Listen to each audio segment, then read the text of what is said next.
மீண்டும் உங்களை நாம் சந்திப்பதில் மிக்க மகிழ்ச்சி அடைகின்றோம். நான் இலங்கையில் இருந்து பதுளை போதனா வைத்தியசாலையில் இருந்து வைத்தியர் கிருஷான் வேதநாயகம். இந்த லிவர் சிரோசிஸ், அதாவது ஈரலுடைய தொழிற்பாடு பாதிக்கப்பட்டு லிவர் ஃபெயிலியர் வருகின்ற போது ஏற்படுகின்ற பக்க விளைவுகள் அல்லது காம்ப்ளிகேஷன்ஸை பற்றி பார்த்து கொண்டிருக்கின்றோம். அடுத்ததாக இந்த ஈரலானது பாதிக்கப்படுகின்ற போது முக்கியமாக இன்னும் ஒரு பிரச்சனை ஏற்படுகிறது. என்னவென்றால், ஈரலிலே புற்றுநோய் ஏற்படுகிறது. ஹெப்படோசெல்லுலர் கார்சினோமா என்று சொல்லுவோம், ஈரல் புற்றுநோய்.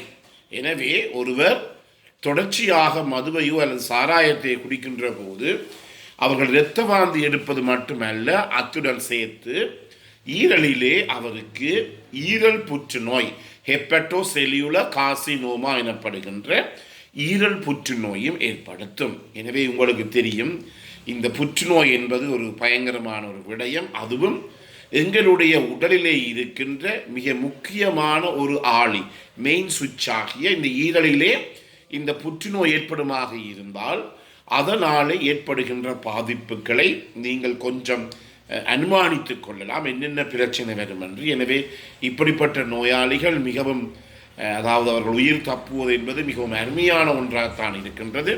அவ்வாறு உயிர் தப்பினாலும் கூட தொடர்ச்சியாக அவர்கள் தங்களுக்கு தேவையான மருந்துகளை தொடர்ச்சியாக அவர்கள் பாவிக்க வேண்டிய ஒரு நிலைமைக்கு கூட அவர்கள் தள்ளப்படலாம். அடுத்ததாக மிக முக்கியமான பிரச்சனை என்னவென்றால், இந்த ஈரல் பாதிக்கப்படுமாக இருந்தால் அந்த ஈரலிலே இருந்து வருகின்ற அதாவது நச்சு பொருட்கள், டாக்ஸின்ஸ் என்று சொல்லுவோம், அந்த நச்சு பொருட்கள் ஒன்றையுமே ஈரல் என்ன செய்யாது, நச்சு பொருள் அற்றதாக மாற்ற முடியாத ஒரு தன்மை ஏற்படும். இந்த நிலையிலே இந்த நச்சு பொருட்கள் சென்று எங்களுடைய சிறுநீரகத்தை பாதிக்கும்.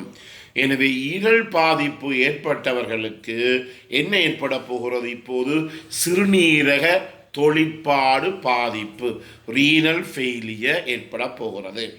இதை நாங்கள் ஹெப்படோ ரீனல் ஷட் டவுன் என்று சொல்லுவோம். அதாவது என்ன செய்யப்படுகிறது என்றால், இந்த ஈரலினுடைய தொழிற்பாடு பாதிக்கப்பட்டு அதன் மூலமாக இந்த சிறுநீரகத்தினுடைய தொழிற்பாடு பாதிக்கப்பட்டு அதன் மூலமாக சிறுநீரக தொழிற்பாடு அற்ற தன்மை, ரீனல் ஃபெயிலியர், சிறுநீரகம் தொழிற்பாடு அற்ற தன்மைக்கு சென்று அதன் மூலமாக எங்களுக்கு இந்த ஹெப்படோ ரீனல் ஷட் டவுன் ஏற்பட போகிறது.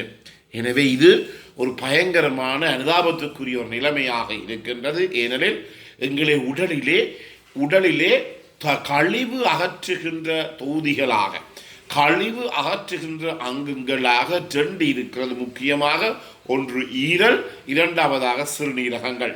எனவே இந்த நோயாளிக்கு இந்த ஈரலும் சிறுநீரகங்களும் பாதிக்கப்படுகின்ற போது அந்த நோயாளியினுடைய எதிர்காலத்தை நீங்கள் கொஞ்சம் யோசித்து சிந்தித்து பார்க்கலாம். எனவே இதன் அடிப்படையிலே இந்த ஹெப்படோ ரீனல் ஷட் டவுன் ஏற்படுகின்ற நோயாளிகள் கொஞ்ச காலத்துக்கு அங்காலே அவர்கள் உயிர் வாழுவது என்பது ஒரு கடினமான ஒரு விடயமாக இருப்பதை எங்களாலே பார்க்கக்கூடியதாக இருக்கின்றது. அடுத்ததாக இன்னும் ஒரு பிரச்சனை என்ன, நான் முதலிலே சொன்னேன், எங்களுடைய உடலுக்கு நோய் எதிர்ப்பு சக்தியை கொடுப்பதற்காக ஒரு புரதம் இருக்கின்றது. அதை நாங்கள் இம்யூனோகுளோபியூலின் என்று சொல்லுவோம். இந்த இம்யூனோகுளோபியூலின் எனப்படுகின்ற இந்த புரதமானது எங்கே உருவாக்கப்படுகின்றது என்றால் எங்களுடைய ஈரலிலே தான் உருவாக்கப்படுகின்றது.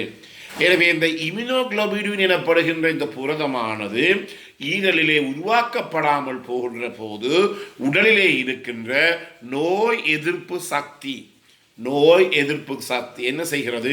படிப்படியாக குறைவடைந்து கொண்டு போகிறது.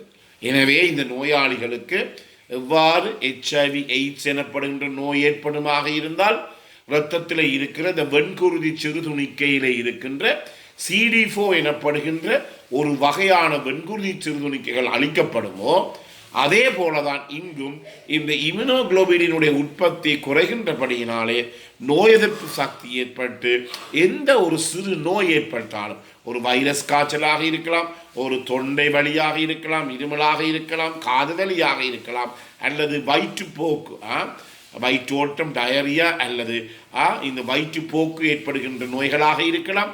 எந்த நிலைமை ஏற்பட்டாலும் இந்த நோயாளிகள் பாரதூரமான ஒரு பிரச்சனைக்கு போக வேண்டி ஏற்படும். அதில் முக்கியமாக இவர்களுக்கு வயிற்றிலே என்ன செய்யப்படும் என்றால், தானாகவே வயிற்றிலே இருக்கின்ற பகுதியிலே இந்த பாக்டீரியா கிருமி தொற்று ஏற்படும்.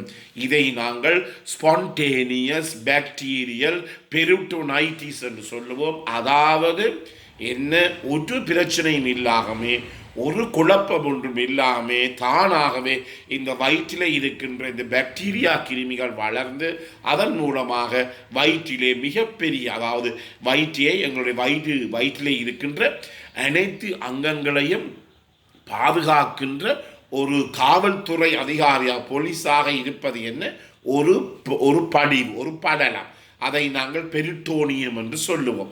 இந்த பெரிட்டோனியம் எனப்படுகிற இந்த படலத்திலே இந்த பாக்டீரியல் கிருமி தொற்று ஏற்பட்டு ஸ்பான்டேனியஸ் பாக்டீரியல் பெரிட்டோனைட்டிஸ் எனப்படுகின்ற ஒரு பயங்கரமான விளைவு ஏற்படும். இதற்கு நாங்கள் என்ன செய்ய வேண்டும், அந்த நோயாளியை வைத்தியசாலையிலே அனுமதித்து அவற்றுக்குரிய அந்த கிருமியை நாங்கள் எடுத்து அதை நாங்கள் அந்த வயிற்றிலே குத்தி, அந்த தண்ணி, நான் சொன்னேன் முதலிலே, வயிற்றினுள்ளே தண்ணி சேரும், அசைட்டிக் ஃப்ளூயிட் சேரும். அந்த தண்ணியை எடுத்து நாங்கள் அந்த தண்ணியை நாங்கள் ஒரு இரத்த ஊடகத்திலே வளர்த்து, அந்த வளர்கின்ற அந்த ஊடகத்தில் கிருமிகள் என்ன இருக்கின்றது என்பதை பகுத்தறிந்து அதன் மூலமாக நாங்கள் அந்த கிருமிக்கு எதிரான ஒரு பொருட்களை, அதாவது ஆன்டிபயோட்டிக்ஸ் என்று சொல்லுவோம், இந்த ஆன்டிபயோட்டிக்ஸை நாங்கள் கொடுக்க வேண்டிய ஒரு நிலைமை ஏற்படும். இப்படிப்பட்ட நோயாளிகள் கட்டாயமாக வைத்தியசாலையிலே அனுமதிப்பது மிகவும் முக்கியம். அடுத்ததாக ஏற்படுகின்ற பிரச்சனை என்ன, எங்களுடைய உடலில் இருக்கின்ற குருதி உறையாத தன்மை, அதை நாங்கள் கோகுலேஷன் டிஸ்ஆர்டர்ஸ் என்று சொல்லுவோம். எனவே இந்த குருதி உறைகிறதிலே ஏற்படுகிற பல பிரச்சனைகள், ஏனென்றால் உங்களுக்கு தெரியும், எங்களுடைய குருதி உறைவதற்கு பல படிமுறைகள் இருக்கின்றது. அந்த படிமுறைகளிலே பல ஃபேக்டர்ஸ், பல காரணிகள் இருக்கின்றது. ஃபேக்டர் 1 சொல்லுவோம், ஃபேக்டர் 2, 3, 4, 5, 6, 7, 8, 9, 10, 11, 12, 13 மட்டும் இருக்கிறது. இந்த குருதி உறையிறதுக்குரிய காரணிகள், இந்த ஃபேக்டர்ஸ் எங்கே உருவாக்கப்படுகிறது என்றால் ஈரலிலே தான் உருவாக்கப்படுகிறது. எனவே ஈரலிலே உருவாக்கப்படுகிற இந்த குருதி உறைவதற்கு தேவையான காரணிகள் என்ன செய்யப்படும், ஈரல் பாதிக்கப்படுகின்ற போது ஈரலினாலே உருவாக்கப்படாது. என்றபடியான இரத்தத்திலே இந்த குருதி உறைவதற்கு தேவையான காரணிகள், ஃபேக்டர்ஸ் எல்லாம் குறைவடையும். இதன் காரணமாக இந்த நோயாளிக்கு என்ன ஏற்படும், ஒரு காயம், ஒரு விபத்து எல்லாம் ஏற்பட்டாலும் அவருக்கு இரத்தம் வெளியேறும் போது இரத்தம் உறையாத தன்மை. ஒரு விபத்திலே ஒரு மாட்டுப்பட்டால், அந்த விபத்திலே அவருக்கு காயம் ஏற்பட்டால் அந்த காயத்திலிருந்து இரத்தம் நிற்காது, தொடர்ந்து வெளியேறி அந்த நோயாளிக்கு பிரச்சனை ஏற்படுத்தும். எனவே நான் மேற்குறிப்பிட்ட வகையில் தான் இந்த ஈரல் பாதிக்கப்பட்ட நோயாளிகளுக்கு ஏற்படுகின்ற பக்க விளைவுகள் அல்லது காம்ப்ளிகேஷன்ஸ். இந்த நிகழ்ச்சி உங்களுக்கு பிடித்திருந்தால் இதை நீங்கள் பார்க்காதவர்களுக்கு அறிமுகப்படுத்துங்கள். இதை நீங்கள் லைக் பண்ணலாம், ஷேர் பண்ணலாம், மணி சின்னத்தை அல்லது பெல் சைனை அமர்த்தி நீங்கள் இதை சப்ஸ்கிரைப் பண்ணலாம். மேலதை விவரம் தேவையாரால் நேரடியாக தொடர்பு கொள்ள முடியும். 0094 777 35 62 45. மீண்டும் உங்களை சந்திக்கும் வரை நன்றி, வணக்கம்.